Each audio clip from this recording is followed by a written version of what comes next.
Hello students, I am here to discuss with you about the types of lighting, requirements, how to measure this lighting and methods of artificial lighting. Light has been always considered sacred and special in our culture. It is a primary requisite of light, basic of all living system and an important element for life. Any form, color or texture nor any enclosure of interior space would be visible only with the help of adequate lighting.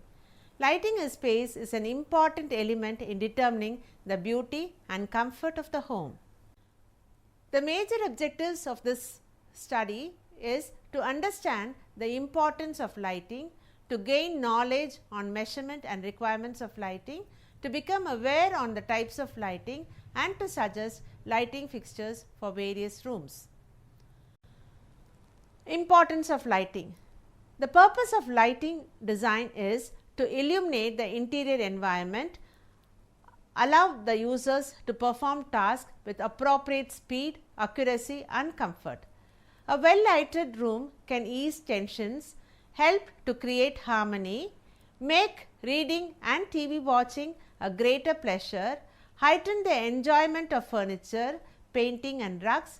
Proper illumination can make a simple decorated room seem far more exciting than its budget might suggest. Well used light camouflage or enhance the areas. Lighting sets moods and creates impression. It provides safe circulation within the space. Lighting encourages a feeling of relaxation and comfort. It creates a sense of spaciousness. It is a key to efficient building design.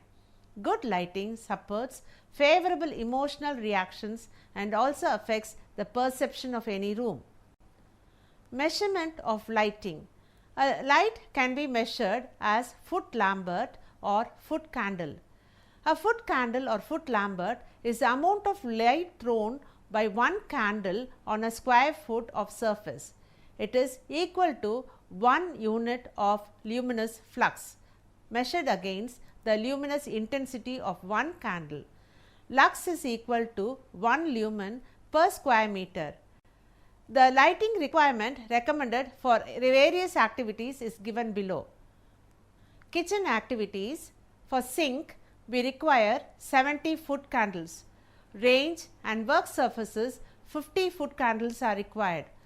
For laundry activities, it is 50 candles required. For reading at any location, for prolonged reading we require 70 foot candles, and for casual period we require 50 foot candles. For sewing we may require 100 foot candles. For grooming like shaving and makeup we require 50 foot candles of light. Table games require 30 candles. General illumination require 30 foot candles. Entrances, hallways and landing we require 10 foot candles. Living room, dining and family room we require 10 foot candles, and library and game or recreation we require another 10 foot candles. This is the watts equal to foot candles. For example, 25 watts is equal to 220 lumens of foot candle. The same way 40 watts bulb is equal to 425 foot candles.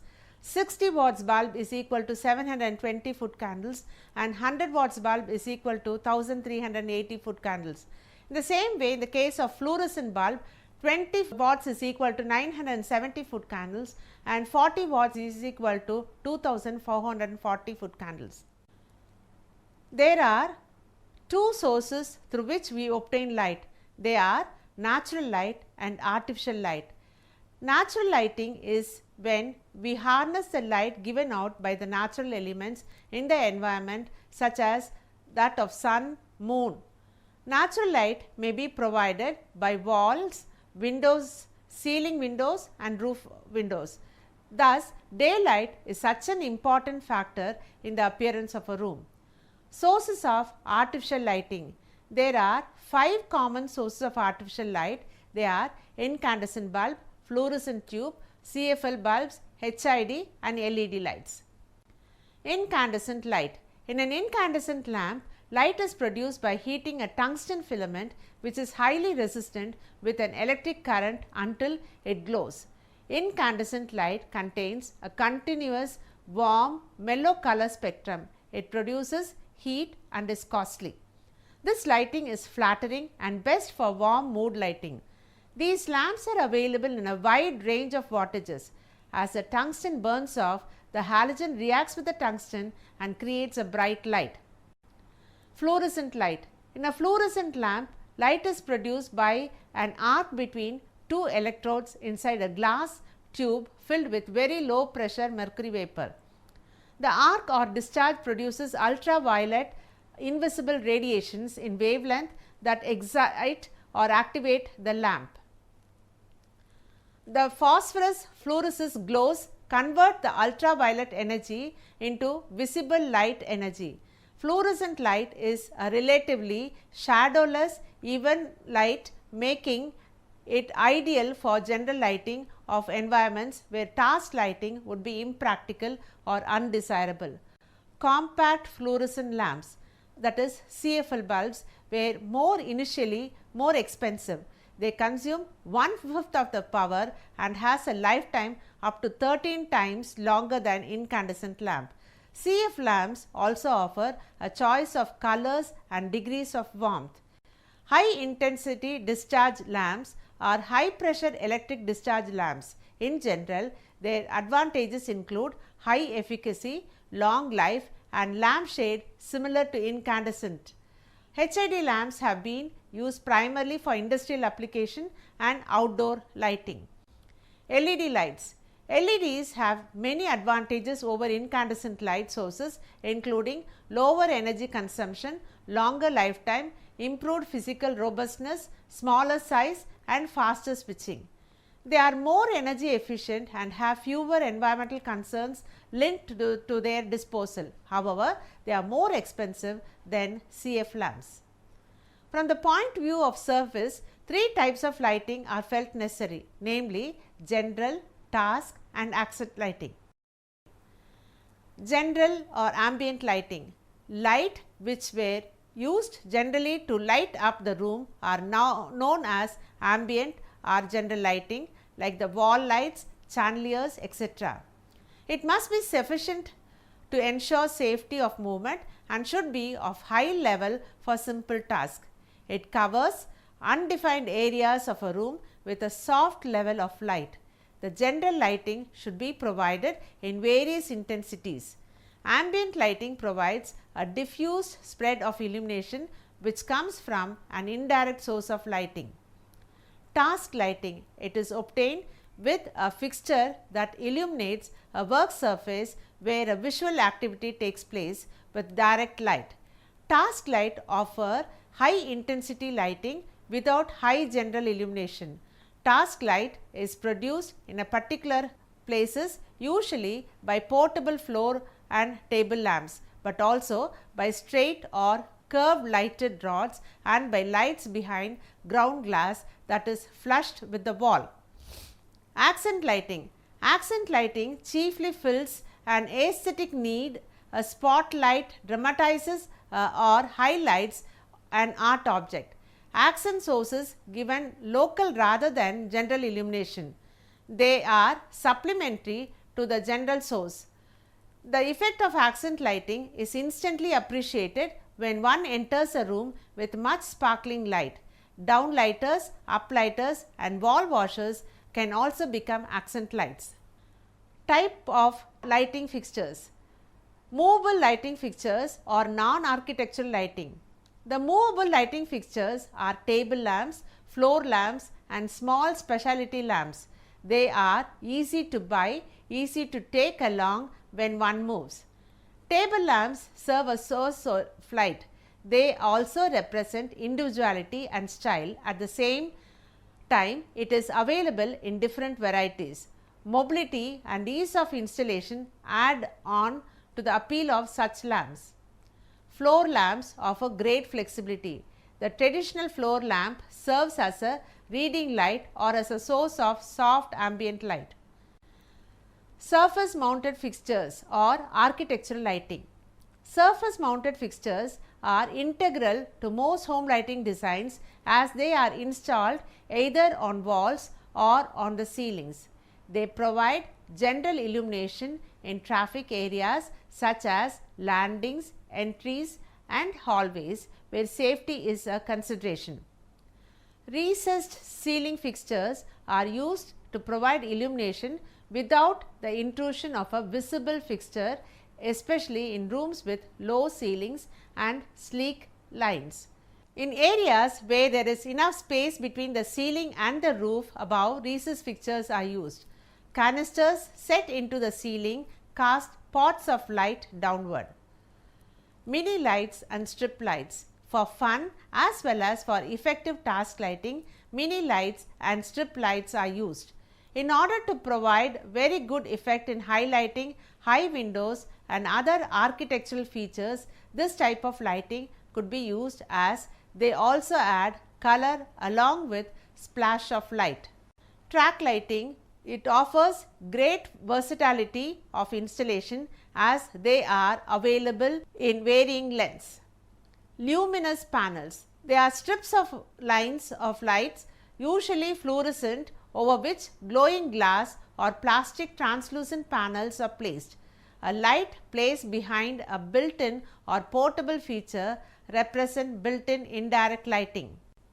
Cornice lighting, a light behind a board mounted into the ceiling washes light down onto the wall. Valance lighting, a light used over the top of windows washes both the ceiling and the window treatments. Bracket lighting, up and down. Bracket lighting mounted lower on the wall washes the upper and perhaps lower wall with the light.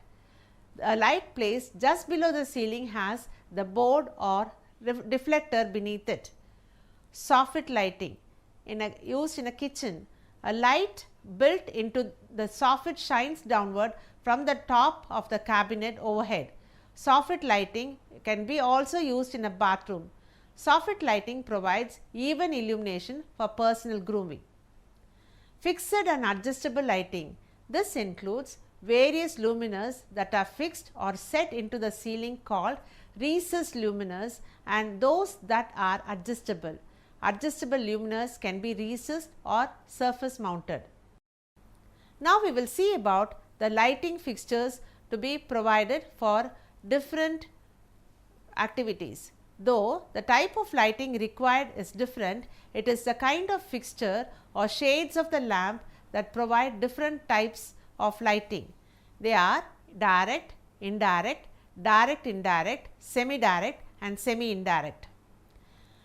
Direct lighting, it has a greatest quantity of light is obtained by a direct fixture. It concentrates light at the desired surface and a minimum amount of lighting is lost in transmission.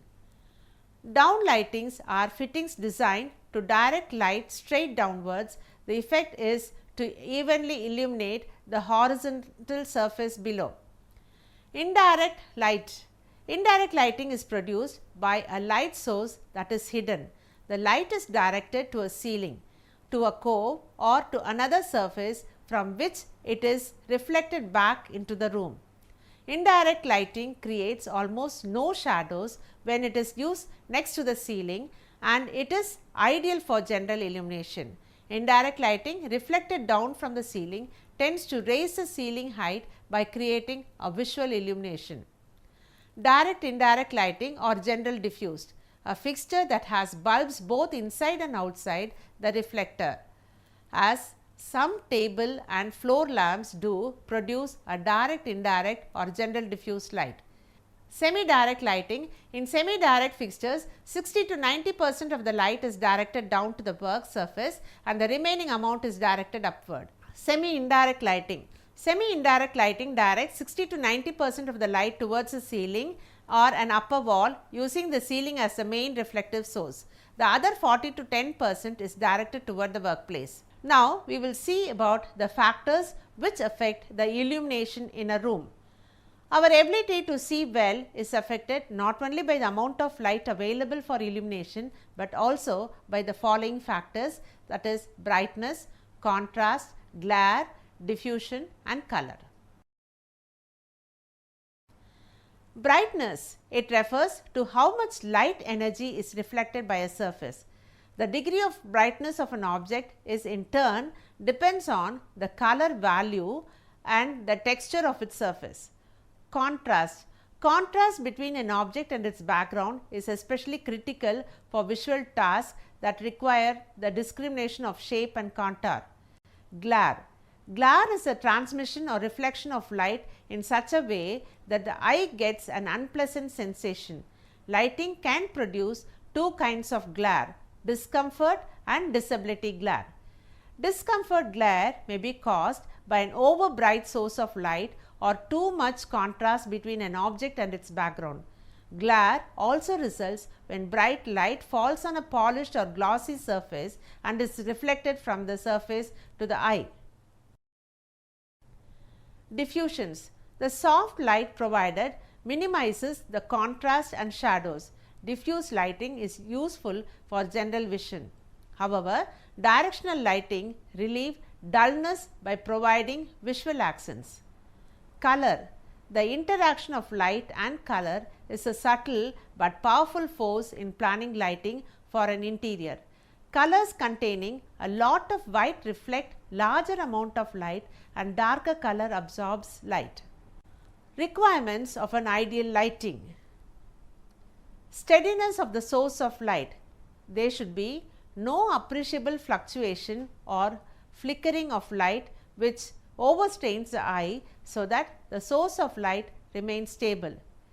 Elimination of glare may be remedied by placing the source of light high above the level of the eye, so that it is not ordinarily seen, and screening the light by means of suitable shade or interposing frosted or opaque glass, silk or celluloid etc. to diffuse and soften the light, so that glare is eliminated. Avoidance of shadow. Inconvenient shadows can be avoided by proper shading of source of light, using light colors on walls and ceilings which reflect and diffuse light in all directions, providing a general mild light to illuminate the entire room, using one or more stronger lights in addition in proper places for specific purpose such as reading, sewing etc. Sufficiency. Sufficient illumination to suit the nature of the visual task for comfort of the eye and efficiency of a particular visual task is in proper degree of illumination is required. Non-productive of excessive heat. Heat is great disadvantage in a tropical country like India, particularly in summer. Therefore, the light source should be properly shaded, whether by natural or artificial means, so that do not produce heat. Minimum consumption of oxygen. Any source of light necessarily consumes oxygen from the air. This factor needs to be kept in mind while choosing the kind of light for a room. Now, we will discuss about the factors influencing selection of lighting. The various factors that influence their choice are as follows. Function. One of the primary consideration is how the fixture would direct the light. Make sure that directional fixtures have enough maximum wattage of bulb for the task performed. Size. Fixtures on display will often look smaller in the store than that they will look in the homes. Make sure that it is the right size chosen. Design. Here personal preferences and taste would guide the choice. Manufacturers offer families of fixtures available as spotlights, pendants, track lights and ceiling fixtures. This offers a sense of decorative continuity by using similar fixture. Flexibility. Because taste, habits and technology often change, flexibility is one important consideration. Movable or adjustable lamps are long time favorites. Cost. Purchase price and operating cost are very important in fixture selection. Maintenance. To operate efficiently, all fixtures should be cleaned regularly. Using a fixture which is easy to clean and provide better accessibility towards changing light bulbs should be considered. Space and atmosphere. The space to be lit and used should be objectively assessed based on which quantum of light should be analyzed. Focus and detail. The main feature to be highlighted in the room should be assessed. These might be architectural or decorative. Tasks. Activities to be performed in the room and requirement of special lighting should be taken into consideration. Practicalities. Restrictions to the installation of new wiring should be taken into account. Control. Finally, technical details such as placement of control switch, number of switches and power points required in the room, requirement of dimmers and different types of circuits needed must be considered. Now, we will see into the details of the lighting that is required for different location or activities. The amount of light required varies according to the needs of or the functions of an area and rooms. In a residential area and commercial area, the need for lighting and the amount of lighting will be different from the place to place. These differences for the various areas are discussed. Entrance and passage lighting should be provided good front door and porch lighting.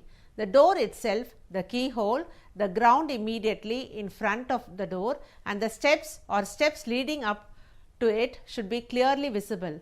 One can create a welcoming atmosphere by brightly lighting or indirect ceiling light that can give brilliant, medium or subdued light as required.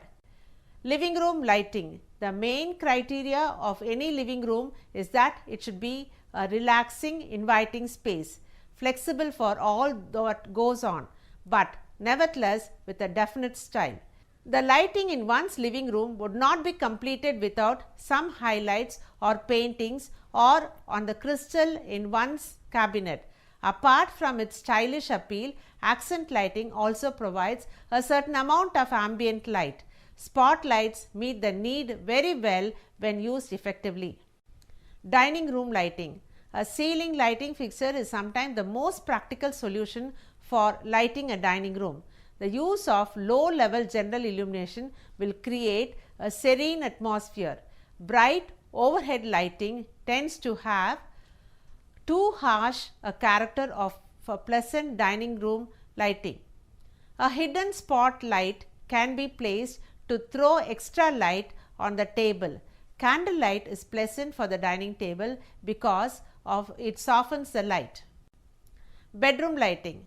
Bedroom lighting must be planned with more attention to the needs of the specific user than lighting for general living areas.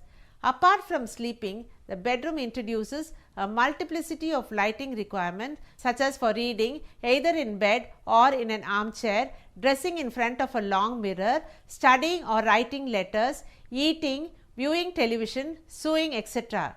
General lighting is needed in a bedroom too for orientation purposes and in order to find things in cupboards. Children's room lighting.